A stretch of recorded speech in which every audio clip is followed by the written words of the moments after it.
আসন্ন ত্রয়োদশ জাতীয় সংসদ নির্বাচনের মনোনয়নপত্র গ্রহণ ও বাতিলের কার্যক্রমের দ্বিতীয় দিন আজ নির্বাচন কমিশনের রিটার্নিং অফিসাররা মনোনয়নপত্র গ্রহণ ও বাতিলের আবেদন গ্রহণ করছেন। ৯ জানুয়ারি বিকেল ৫টা পর্যন্ত সংক্ষুব্ধ কোনো প্রার্থী ইসিতে আপিল করতে পারবেন। সোমবার প্রথম দিনে ইসি ৪২টি আপিল আবেদন করা হয়। এর মধ্যে মনোনয়নপত্র বাতিলের আদেশের বিরুদ্ধে ৪১টি এবং মনোনয়নপত্র গ্রহণের বিরুদ্ধে একটি আপিল হয়েছে। নির্বাচন কমিশনের 10টি বুথে খুলনা অঞ্চলের 3টি, রাজশাহী অঞ্চলের 5টি, রংপুরের 3টি, চট্টগ্রাম অঞ্চলের 2টি, কুমিল্লার 5টি, ঢাকার 15টি, ময়মনসিংহ অঞ্চলের 1টি, বরিশালের 1টি এবং ফরিদপুর অঞ্চলের জেলাগুলো থেকে 7টি আপিল দায়ের করা হয়েছে। এর মধ্যে কুমিল্লা অঞ্চল থেকে মনোনয়নপত্র গ্রহণের বিরুদ্ধে একটি আপিল দায়ের করা হয়েছে। দর্শক, আমরা নির্বাচন কমিশনে যেতে চাই। সেখানে নির্বাচনের জন্য যেসব প্রার্থীদের মনোনয়নপত্র বাতিল করা হয়েছে তারা যে আপিল করেছেন সেই প্রক্রিয়া চলছে। আমাদের সহকর্মী ফারজানা আক্তার যুক্ত হয়েছে নির্বাচন কমিশন থেকে এই বিষয়ে সর্বশেষ খবর জানাতে। ফারজানা, আমরা জানি গতকাল ৪২টি আবেদন জমা পড়েছে। আজকের দিনে সকাল থেকে আবেদনের সংখ্যাটি কেমন দেখছেন এবং কোনো উল্লেখযোগ্য প্রার্থী এরই মধ্যে এসেছেন কিনা? তানিয়া, গতকাল পর্যন্ত আপিলের সংখ্যা ৪২ ছিল এবং আজকে সেই সংখ্যা সর্বমোট ৫৬টিতে দাঁড়িয়েছে এবং উল্লেখযোগ্য যে প্রার্থীর কথা বলছেন আমরা সকাল উল্লেখযোগ্য তেমন কোনো প্রার্থীকে দেখতে পাইনি। তবে গতকালের মতোই আমরা দেখছি সকালের দিকে ভিড় একটু কম, প্রার্থীরা আসছেন।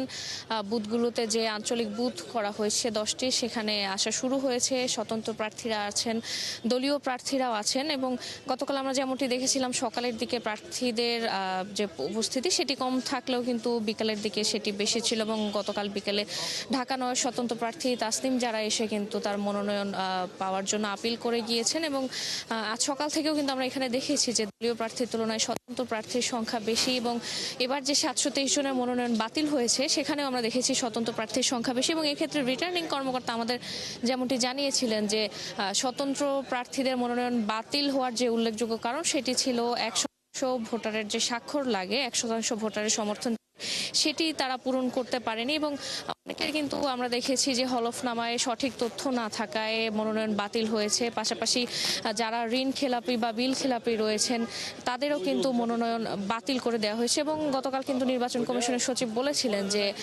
যাদের মনোনয়ন বাতিল হয়েছে বা যে কোনো ধরনের অভিযোগ, এখানেও কিন্তু আমরা কালো দেখেছি যে যারা প্রার্থীরা এসেছিলেন তারা রিটার্নিং কর্মকর্তার বিরুদ্ধে এক ধরনের অভিযোগ করেছিল যে এক একজনের সাথে এক এক রকম ব্যবহার করা হচ্ছে এবং কয়েকজন স্বতন্ত্র প্রার্থী বলছিলেন যে দলীয় প্রার্থীরা একই উপায়ে আবেদন করলেও তাদের স্বতন্ত্র প্রার্থীদের আবেদন গ্রহণ করা হয়নি বা মনোনয়ন দেওয়া হয়নি, এই ধরনের অভিযোগ আছে এবং এই বিষয়ে কিন্তু নির্বাচন কমিশন বলেছে যে যে কোনো ধরনের অভিযোগ এখন জানাতে পারবেন।